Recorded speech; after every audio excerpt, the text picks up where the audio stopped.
Assalamualaikum warahmatullahi wabarakatuh. My name is Daniel. Today I'll be presenting the introduction, process flow, conceptual design, and PNID. Firstly, the introduction. A cogeneration plant is a power station that generates electricity and heat at the same time. A boiler is used to produce the steam in order to drive the turbine that combine with the generator by a shaft to generate electricity.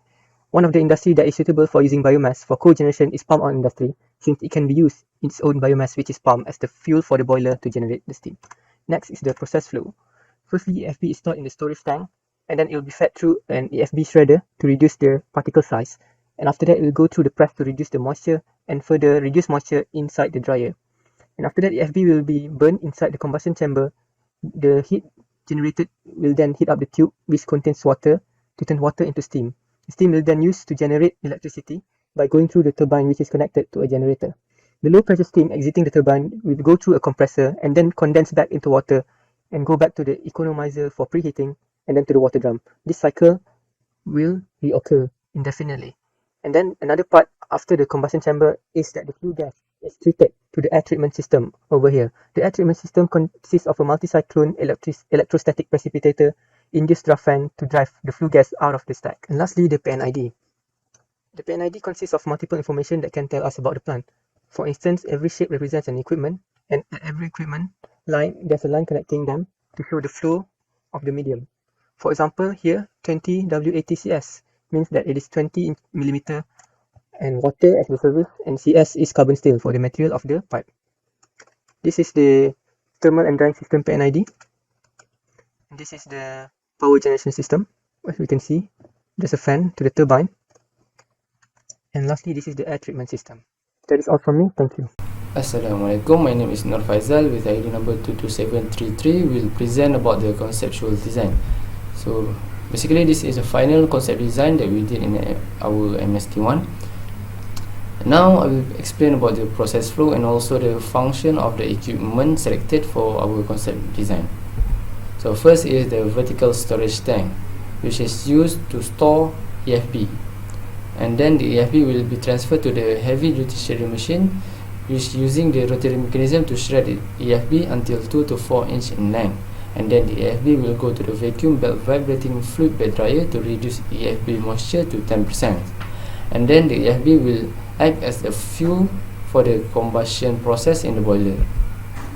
So in the boiler, the combustion process will take place to convert the water coming from the water drum into steam. In order for the combustion process to complete, another element, which is oxygen, is needed. So we use forced draft fan to supply oxygen to the boiler. Besides that, during the combustion process, soot will be produced during the process, which is not good for the environment. So basically there are two output from the boiler, which are steam and soot. We'll go to the steam first, which the steam will go to the superheater in order to become the superheated saturated steam, which is in high pressure, and then the steam will go to the back pressure steam turbine, where the turbine will be activated by the steam and then supply the power to generator to generate electricity. And then the steam with the lower pressure steam will go to the reciprocating compressor to increase the low pressure steam produced by the turbine to become high pressure saturated steam. And then it will go to the shell and tube heat exchanger condenser to convert the steam to water before the water will be stored in the water drum. Basically that is the cycle of the water and the steam. So we go back to the boiler, which the second output is soot. First, soot will go to the cyclone dysting collection, which the equipment will separate the soot into ash and dusted air, where the ash will go to the ash tank and the dusted air will go to the next process, which at the backhouse dust filters precipitator. The equipment will separate the dusted air into clean air and dust, and the dust will go to the ash tank, while the clean air will be forced by the variable speed induced draft fan to the fiberglass FRP chimney, and the chimney will release the clean air to the environment. So basically that is the process flow in our conceptual design. So that's all from me. Assalamualaikum and hi, my name is Muhammad Muaz. So now I will explain about governing equation. So in this project, we will focus more on regenerative gas cycle.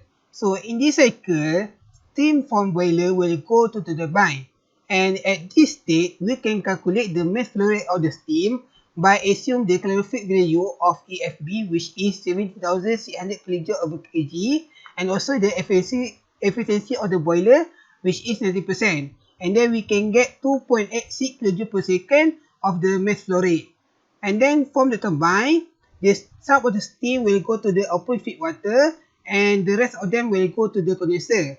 And at the turbine, we can calculate the work of the turbine by finding the value of enthalpy at state 6 and also state 7. And then we can get 1300 kJ/kg. And then at the condenser, the steam will convert it into the saturated liquid and will go to the open feed water to pump 1. And then from the open feed water, the saturated liquid is pumped into the boiler by pump 2. And we can calculate the work of the pump by adding pump 1, work done of pump 1 and also work done of pump 2. And then we get 16.9 kJ/kg. And then by knowing the work done of turbine and also work done of pump, we can calculate the net work done for the whole cycle, which is 1283 kJ/kg. And after we calculate the mass flow rate and also net work done, we can know the power generated by the cogeneration plant, which is in this project is 3.67 megawatt. Assalamualaikum. Good day. My name is Hakimi and I'll be presenting about project costing. So basically there are three important components under project costing, which are CAPEX, OPEX and earnings. So let me proceed with the first one, which is CAPEX, capital expenditure. So this is actually the required expense when we are starting up the plant. So basically the table below shows the list of the equipments, the main equipments that we have chosen with the related prices based on the catalogs that we have chosen.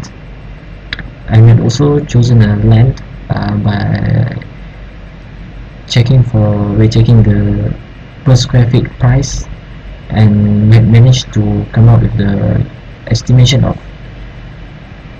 capex value of 4,726,385 for our capex. Now I'll proceed with OPEX, which is also known as our yearly expenses.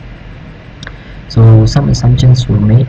First one is that our maintenance and inspection cost is at 30% of our equipment costs inside capex.